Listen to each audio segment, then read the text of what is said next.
Olá, caros alunos, bom dia, boa tarde ou boa noite, dependendo de que horário você está vendo aqui este vídeo ou essa videoaula. Eu sou o professor Fábio e vamos começar com a terceira parte dos operadores argumentativos. Agora finalmente vai acabar isso, é mais curtinho, então vamos começar com os operadores argumentativos.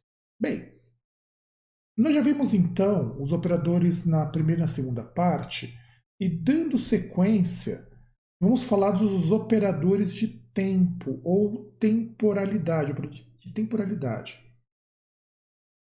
São operadores argumentativos que a gente estabelece uma sequência de ações. E aqui a gente vai mudar um pouco a tônica dos outros operadores. Até então, os operadores anteriores você podia substituir um pelo outro que não tinha nenhum problema. A partir daqui, você tem operadores que indicam o que aconteceu antes, depois ou ao mesmo tempo. Então, você tem que verificar qual que é a ideia que você está transmitindo com esse operador. Então, vamos aos operadores. Quando, enquanto. Então, quando, enquanto, até, antes que, logo que. Logo que, assim, acabou isso, já faça isso. É sequência temporal.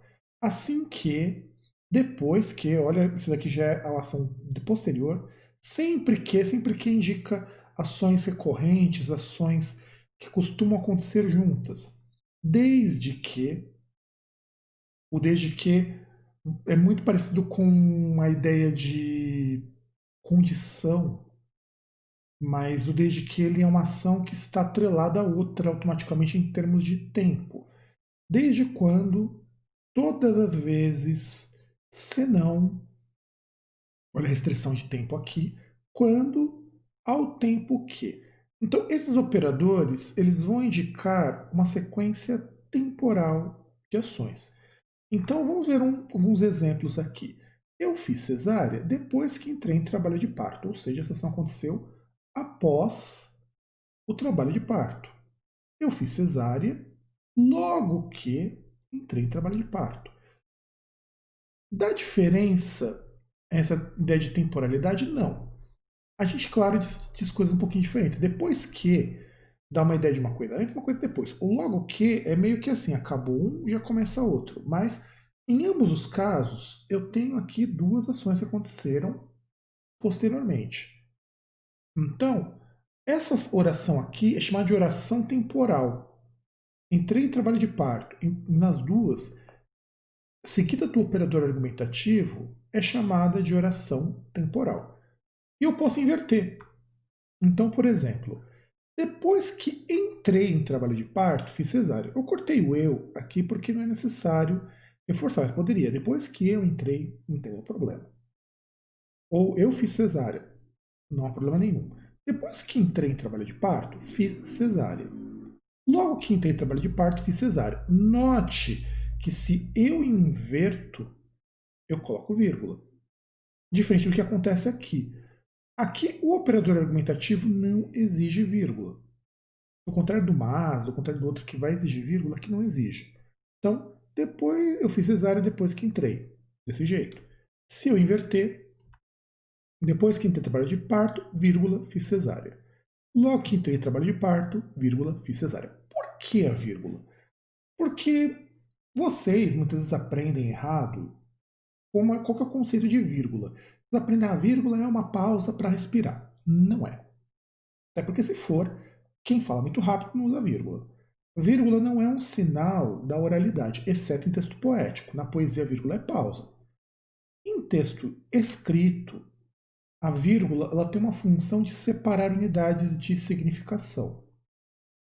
Normalmente, quando você trabalha com a inversão, no caso, a mudança de ordem dos elementos sintáticos, você sinaliza com vírgula. Ou elementos de gradação. Se tiver, ele havia chegado em primeiro, em segundo e em terceiro lugar nas competições em que participou. Por exemplo, aí você tem vírgulas, porque são elementos sintáticos de mesmo teor. No caso aqui, ele vai representar a locução adverbial, em primeiro lugar, em segundo lugar, em terceiro lugar. Então, vírgula é majoritariamente para isso. É claro que há outros usos, há outras situações, numa outra aula eu posso colocar para vocês. Mas, no geral, vírgula, para vocês entenderem melhor aqui, que também ajuda um pouquinho com a escrita, é quando você desloca da posição normal um operador argumentativo. Então, se você colocar a oração principal e a oração com o argumento, eles normalmente não vão aparecer com vírgula. Há algumas exceções, o operador de oposição sempre entre vírgulas. A maioria dos operadores você não vai precisar colocar. O C, por exemplo, também não coloca. Agora, se você inverter, obrigatoriamente tem que ter vírgula, porque você está marcando que essa primeira oração aqui é a oração temporal e a segunda é a oração relacionada à oração temporal. Pode ser a oração principal, não importa que o nome que você der, porque nós estamos trabalhando, neste caso, com períodos coordenados, não com períodos subordinados. Finalidade. Aqui que é interessante. Finalidade é para você mostrar o porquê uma coisa tem que acontecer. Qual a razão de acontecer alguma coisa? Então, vamos ver aqui um exemplo. A fim de, para que, confito de, que, porque, para, às vezes só o para, às vezes não precisa do que, com o propósito de, com a finalidade de, com a intenção de, aí você pode incrementar do jeito que você quiser. Isso é para indicar para que uma coisa acontece. Você dá alguns sinais para que a pessoa te perceba. Você dá alguns sinais a fim de que a pessoa te perceba. E aí, vamos entrar numa parte mais semântica e não tão estrutural. Se vocês analisarem bem, isso é muito parecido com condição, em algumas circunstâncias. Seria uma coisa mais ou menos assim. Se você der alguns sinais, a pessoa pode perceber. Você dá alguns sinais para que a pessoa te perceba. Note que quando você transforma a condição num propósito, você dá uma suavizada. Então, se você dissesse, por exemplo, assim: se você acordar mais cedo, chegará no horário na aula. Ou você precisa acordar cedo para chegar no horário. Isso é um recurso chamado de save face, ou recurso de você dar uma atenuada no discurso.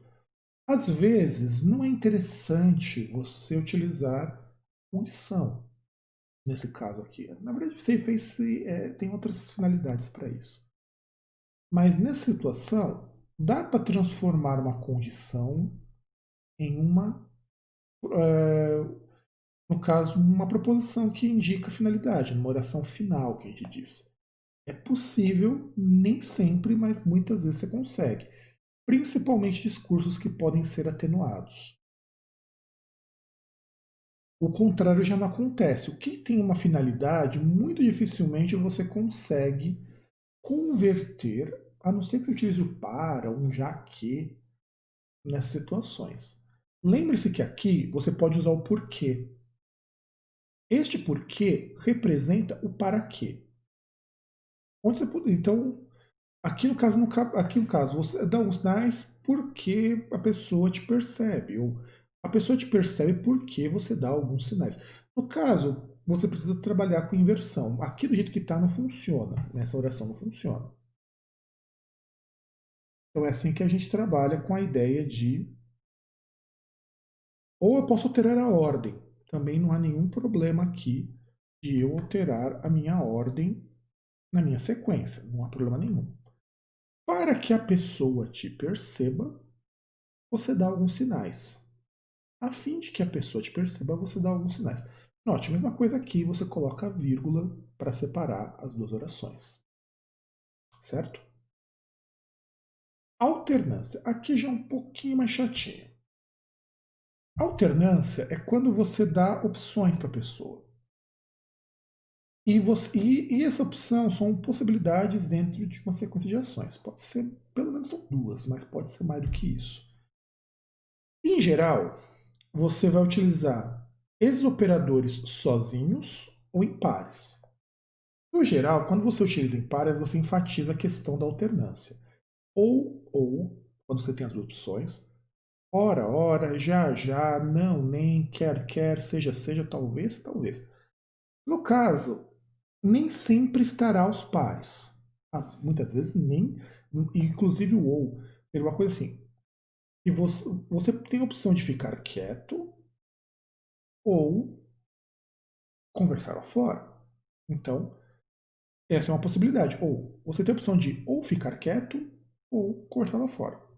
Tem o mesmo sentido. E veja que é inclusivo e exclusivo. O que isso quer dizer? Quer dizer que quando eu penso em alternância, se for de caráter exclusivo, é uma coisa ou é outra. Isso é importante você saber, porque quando você tem concordância, a concordância se dá nesse ponto. Se as duas possibilidades forem possíveis, elas forem inclusivas, a concordância do que vier na frente que precisar eventualmente se referir a isso será sempre no plural. Se não, você faz no singular, porque concorda só com os elementos, ou concorda no plural se o elemento de plural estiver mais próximo. Mas isso acontece em orações um pouco mais complexas, né? A gente não vai trabalhar muito com isso agora. Mas saibam que, se for inclusivo, na qual as duas opções juntas são possíveis, isso representa um plural, sempre. Então, quando ele é exclusivo, vamos lá. Todo escritor é útil ou nocivo, um dos dois. Todo escritor é ou útil ou nocivo, um dos dois. O que eu quero dizer com isso? Ó, percebe que isso daqui, um dos dois, está se referindo a útil, está se referindo a nocivo. Isso representa o fato de que eu não posso me referir aos dois ao mesmo tempo. Então ele é exclusivo. Quer dizer que se ele for útil, ele não é nocivo. Se ele for nocivo, ele não é útil. Isso nós chamamos de alternância exclusiva. Uma das opções só é possível. Agora vamos pegar na inclusiva. Sejam palavras bonitas ou sejam palavras feias. Sejam mentiras ou verdade, ou sejam meias verdades. As coisas que a gente fala são sempre muito importantes. Note que aqui, eu podia ter alterado o exemplo e deixar tudo no singular. Se essa aqui estivesse no singular, seria assim: seja a palavra bonita ou seja a palavra feia, seja mentira ou seja verdade, ou seja meia verdade. As coisas. Então, isso daqui, que se refere a tudo isso que foi dito antes, é inclusivo. Quer dizer, se as palavras forem bonitas ou feias, faz diferença. Ou as duas, elas podem ser bonitas e feias. Mas então por que eu não coloquei o e? Porque quando eu trabalho com o exemplo de inclusão, eu tenho enunciados maiores. E vejo que aqui eu não estou trabalhando uma frase só. Então, como que é a ideia de inclusão? Conforme for aparecendo, ele vai somando. Então, vamos pegar um exemplo aqui. Bonita, mentira, já são duas possibilidades. E elas acontecem juntas. Claro que essas frases sozinhas, sejam palavras bonitas ou sejam palavras feias, eles são excludentes. Ou ela é bonita ou ela é feia, porque a gente está trabalhando aqui com antítese. Porém, quando você vai analisar o enunciado todo, esses elementos eles se somam. Então podem ser bonitas e podem ser mentiras, ou ainda podem ser meias verdades, que é entre este e este. Então, quando a gente trabalha com a parte inclusiva, normalmente o enunciado vai permitir que os elementos se acumulem. Então, este dessa primeira frase se acumula com os da segunda. E isso se reflete na referência que você vai fazer depois.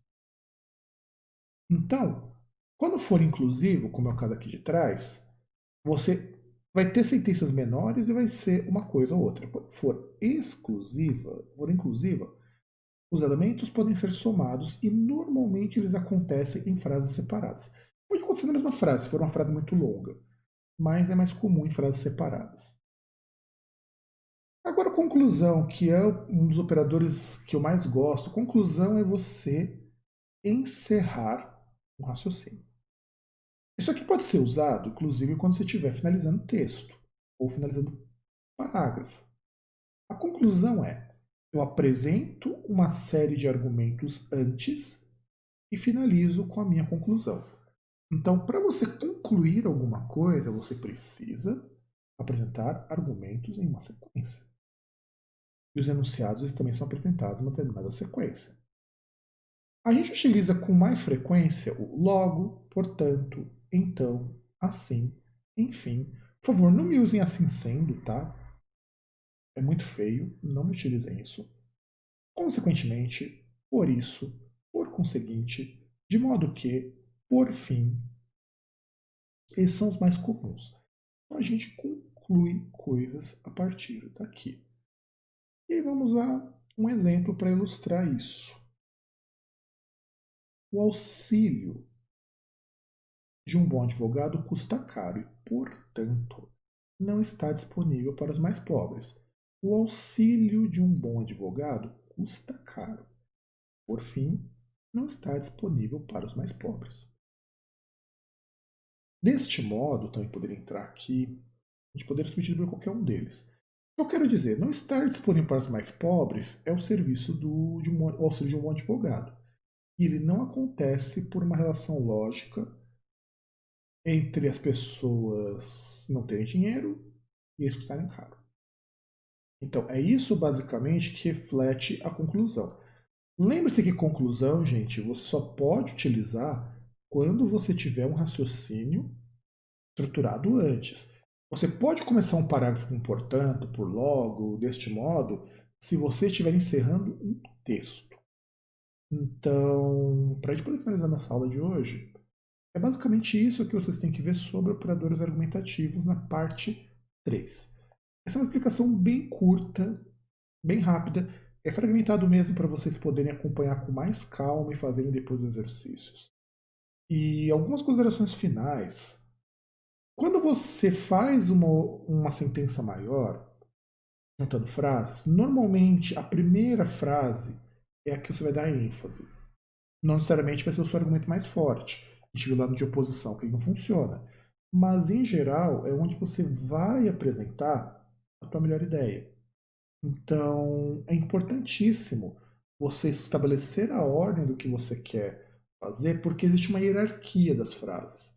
Então, imagine que quando você apresenta uma frase, a frase inicial da tua, o período inicial, a oração inicial da sua frase é a que você está dando mais ênfase, porque é o que você está apresentando a ideia para as pessoas. Quando você está lá estudando no ensino fundamental, às vezes até no médio, aquela coisa de oração subordinada, a qual você tem oração principal, depois você tem oração subordinada, ou mesmo na oração coordenada, só para falar um pouquinho de gramatiquez, embora a aula não seja sobre isso, não faz, assim, não é à toa que a gente vê isso. A gente vê isso porque existe uma hierarquia.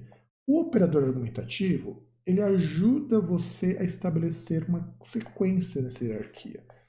Então, por isso que você pode começar com ele em alguns casos. Na conclusão não dá para começar, você não pode colocar o portanto. Como você vai concluir uma coisa que não foi apresentada? A não ser que você tenha um texto antes. Então, a gente precisa entender como esses operadores, que para algumas pessoas é chamado de marcador discursivo, não tem problema. Deixa ser chamado de marcador discursivo porque também faz sentido. O que interessa para nós aqui é vocês entenderem como funciona isso. E eu vou deixando essa aula por aqui. Espero que vocês tenham gostado, que vocês tenham pego toda a sequência. E nos vemos na nossa próxima aula.